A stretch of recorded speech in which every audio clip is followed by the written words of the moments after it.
दोस्तों नमस्कार, स्वागत है आप सभी का फिर से एक नए ब्लॉग में। आप सभी को हमारी ओर से जय जय भोलेनाथ। भोलेनाथ।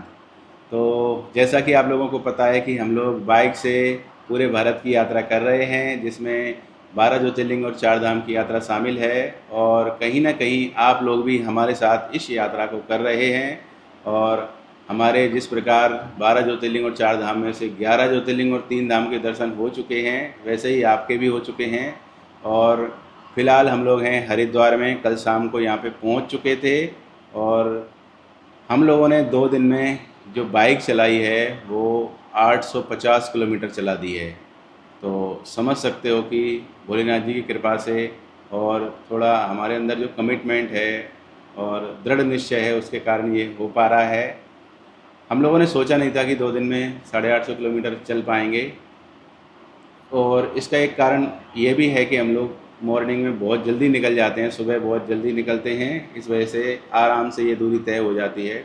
कल हम लोगों ने अपने घर से निकल के 450 किलोमीटर की दूरी तय की थी और सुबह 6 बजे घर से निकल चुके थे। इस वजह से शाम होते होते हम लोग 450 किलोमीटर चल चुके थे। और इसके बाद कल नहीं, परसों है ना, परसों परसों वाली बात है दोस्तों, सॉरी।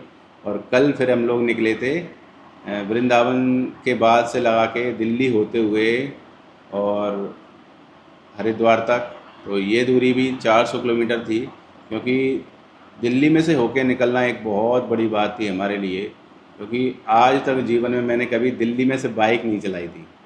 तो दिल्ली में से होके निकले हैं और इतना ज़्यादा ट्रैफिक भी रहता है। और आप समझ सकते हो, दिल्ली देश का दिल है, भारत की राजधानी है, तो वहाँ तो ट्रैफिक होना स्वाभाविक है।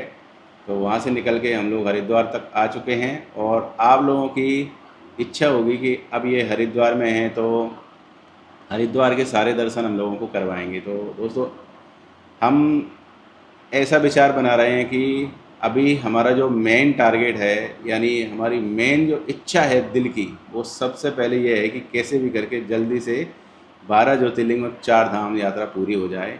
इसके बाद हम उधर से जब आएंगे हरिद्वार, तो आपको अ, हरिद्वार में दर्शन करवाएंगे। कहाँ कहाँ करवाएंगे बताओ, देखा ऋषिकेश। है? ऋषिकेश, हरिद्वार। हरिद्वार में भी करवाएंगे, ऋषिकेश में भी करवाएंगे, और हरिद्वार और में कुछ जगह पता है। मेन जगह है मनसा देवी।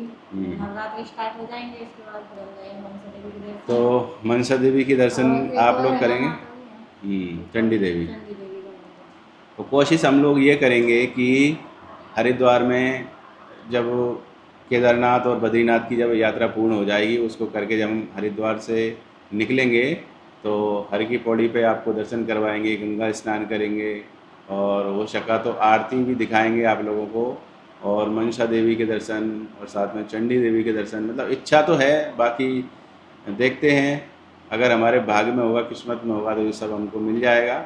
और साथ में आप लोगों को भी दर्शन करवाएंगे। तो 2 दिन जो हम लोग गाड़ी चला के आए हैं, तो 2 दिन में थक चुके थे, लेकिन ये है कि इतना ज़्यादा भी नहीं थके हैं कि परेशान हो जाएं या बीमार हो जाएं। तो अभी तो फ़िलहाल हरिद्वार में हैं, और हरिद्वार में हम अपने गुरुजी के आश्रम में रुके हैं। और यहाँ चाहें तो कितने भी दिन रुक सकते हैं, कोई लिमिट नहीं है। लेकिन यहाँ हम लोग ज़्यादा दिन नहीं रुकेंगे, क्योंकि कल शाम को यहाँ पे आए थे, तो आज निकलेंगे, क्योंकि आज शाम तक सोनप्रयाग भी पहुँचना है। बाकी यात्रा जो है वो जल्दी से जल्दी पूरी करना है। पहाड़ों की जो यात्रा होती है वो आसान नहीं होती है दोस्तों। वैसे भी बाइक से पूरे भारत की यात्रा करना एक बहुत बड़ी चुनौती होती है। और आप समझ सकते हैं कि उसमें बारिश भी मिलती है और धूप भी मिलती है। कल और परसों में इतनी तेज़ धूप मिली कि परेशान हो चुके थे। सुबह से शाम तक बाइक चलाते हैं, तो उसमें आप समझ सकते हो कितनी ज़्यादा परेशानी आती है यार। कई जगह तो इतनी ज़ोर से सिक जाते हैं, जैसे आग में तपते हैं ना, उस तरह से। लेकिन हमारा जो निश्चय है वो बिल्कुल भी डगमगाता नहीं है। हम अपनी यात्रा पर निरंतर अग्रसर हैं, और हमारे साथ साथ आप लोग भी दर्शन कर रहे हैं। हम जैसे भी हालात में रहते हैं आप लोगों को दिखाते हैं।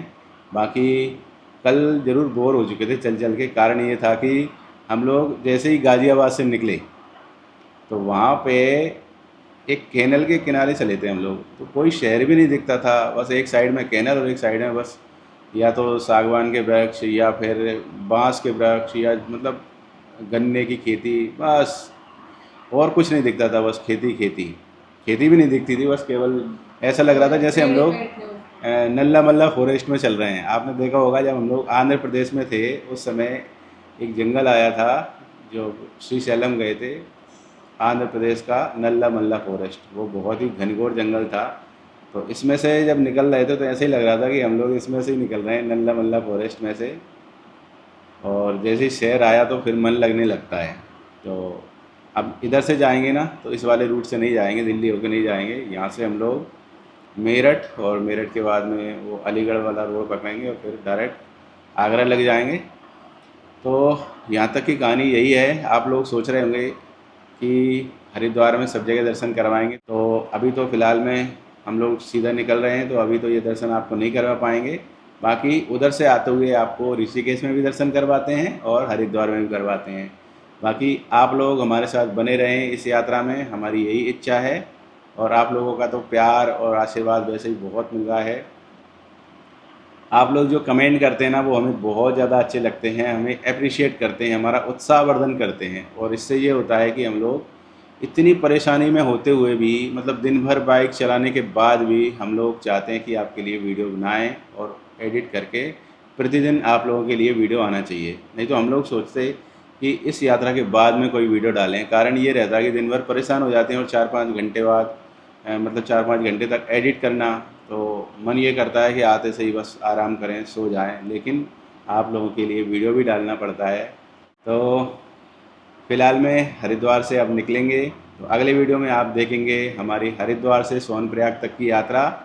तो आज के इस वीडियो में इतना ही। आप लोगों का प्यार सपोर्ट इसी तरह बना रहे। आप सभी को हमारी ओर से जय जय भोलेनाथ। भोलेनाथ।